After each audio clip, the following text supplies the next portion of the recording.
Nós estamos muito felizes e damos graças a Deus pelos 15 anos de existência e resistência do Ministério de Ações Afirmativas Afrodescendente da Igreja Metodista na Terceira Região Eclesiástica. Reverencio na pessoa do Reverendo Antônio Olímpio Santana a todas as pessoas e movimentos de negros e negras metodistas e ecumênicos que antecederam a criação desse ministério.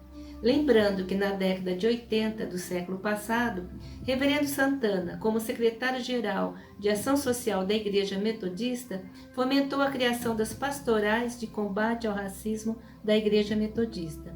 E como presidente da Comissão Ecumênica Nacional de Combate ao Racismo, a Senacora, incentivou a criação dos Fóruns de Mulheres Negras Cristãs, como o de São Paulo, que acalentou em nós metodistas a ideia da criação deste ministério, apresentada ao Bispo Adriel e aprovada em Conselho Regional de 2005. Nós vivemos numa sociedade muito desafiadora, a violência está presente, a exclusão está presente e mais do que nunca. Precisamos de um ministério que possa declarar ações afirmativas à luz da proposta do Evangelho de Cristo Jesus. Particularmente, eu tenho muitos motivos de louvor a Deus pelos encontros e pelas pessoas que eu pude conhecer por meio do AAFRO. Participei do Ministério Afro desde a sua fundação, desde quando ele era só pensamento. E aí foi ganhando corpo, foi ganhando forma e foi propondo discussões na comunidade de fé, foi caminhando com a terceira região e possibilitando que outras pessoas também despertassem para a necessidade de discutir as questões raciais dentro do espaço eclesial. Nossa experiência à frente do Ministério, nos anos 2005 a 2011, foi muito enriquecedora e libertadora de nossa consciência quanto à reconciliação com a nossa alma negra, por meio de encontros, liturgias, cânticos e sociabilidades que ampliaram o nosso entendimento da liberdade em Cristo. Algumas ações são observadas por quem milita nessa área de atuação. Visa conscientizar a Igreja para que sejam eliminadas as desigualdades e segregações raciais, combatendo a discriminação e o preconceito em relação à pessoa negra. Nesse ministério, nós vivenciamos muitos desafios, mas sempre tivemos a certeza que o Senhor nos levantou para fazer a diferença sobre essa terra. Lembro-me do incômodo de algumas pessoas quando a gente propunha essa discussão, porque as pessoas entendiam que no reino dos céus somos todos iguais. E a gente sempre defendeu essa ideia de que de fato somos todos iguais para Deus, mas diante da sociedade, de uma sociedade como a nossa, que se forma por um sistema escravocrata, a população negra não é tratada como igual. E por isso a gente vê tanta injustiça, e por isso a gente vê o extermínio da juventude negra, e por isso a gente vê tanta criança negra sem acesso, sem escola, e sofrendo um tanto de preconceito que a gente vê por aí. A abolição da escravatura em 1888 não rompeu os grilhões para a libertação do povo negro. E o que vemos hoje é a maioria da população negra em estado de escravidão, destinada ao encarceramento em massa e ao genocídio, sem acesso aos direitos e privilégios de vida como a população branca. A gente consegue fazer uma leitura histórica do nosso país, uma leitura que faz com que a gente perceba que as questões raciais até hoje gritam na nossa porta, na nossa vida, e a igreja não pode se excluir disso. A igreja como um espaço profético, um espaço que se dispõe a proclamar a justiça, a proclamar as boas novas do Evangelho, não pode se anular, não pode se calar diante dessa violência. Bem-aventuradas são as pessoas que têm fome e sede de justiça, pois serão fartas.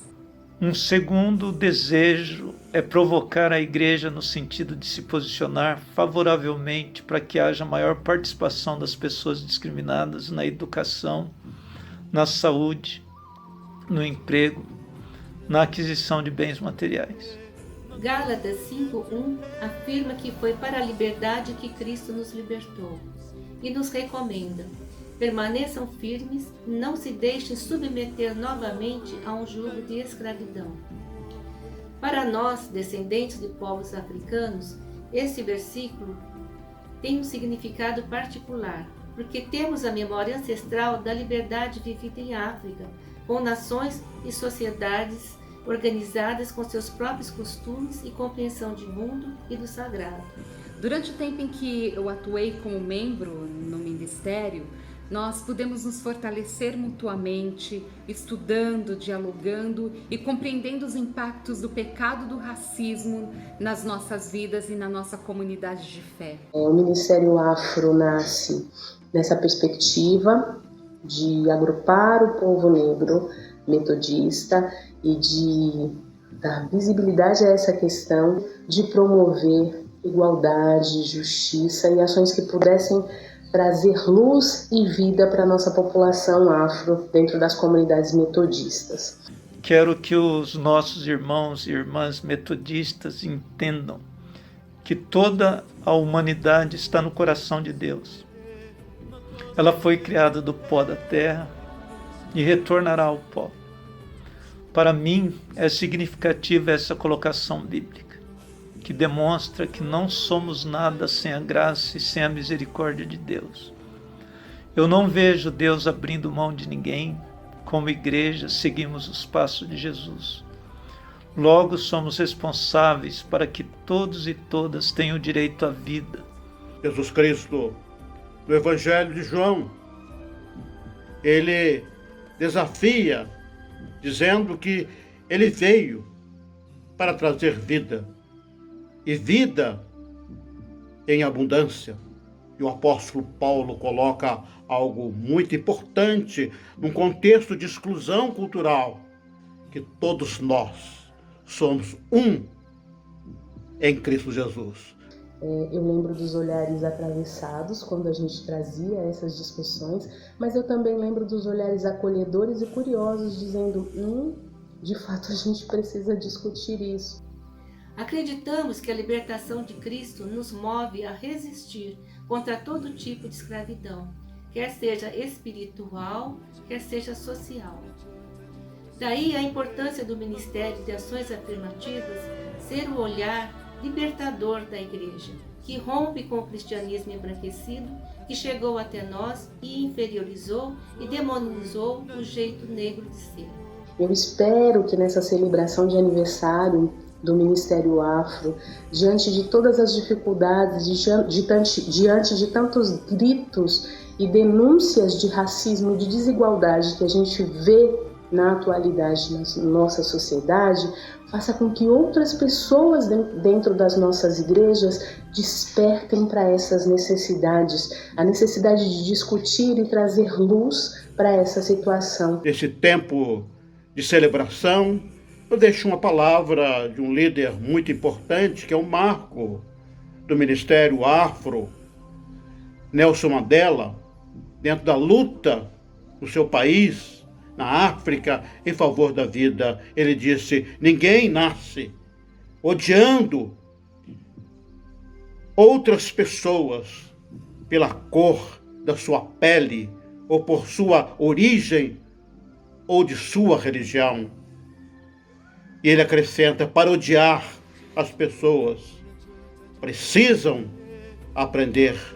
Se elas podem aprender a odiar, consequentemente, elas podem ser ensinadas a amar. Reconheço que os desafios do ministério são muitos na propagação da liberdade negra dentro e fora da igreja, para que todas as pessoas possam viver com dignidade e plenitude. Que nós, enquanto metodistas, tenhamos esperança e dignidade para anunciar atos de justiça e de transformação para a população negra na sociedade brasileira. Eu agradeço ao Senhor porque no correr da história Ele tem levantado homens, mulheres, jovens e crianças, adolescentes para denunciarem o pecado do racismo e anunciarem o seu justo reino. Me sinto muito alegre e feliz, porque a vida desse ministério tem sido alimentada com resistência e dedicação. Eu desejo que esse ministério possa, através das ações afirmativas, declarar o amor de Deus em Cristo Jesus. Parabéns aos irmãos e às irmãs que nos representam nesta causa. Deus abençoe vocês. Estão de parabéns. Felicidades e um bom trabalho na vida da Igreja Metodista, por longo tempo ainda. Parabéns para quem se envolve com a causa e vida longa ao Ministério Afro.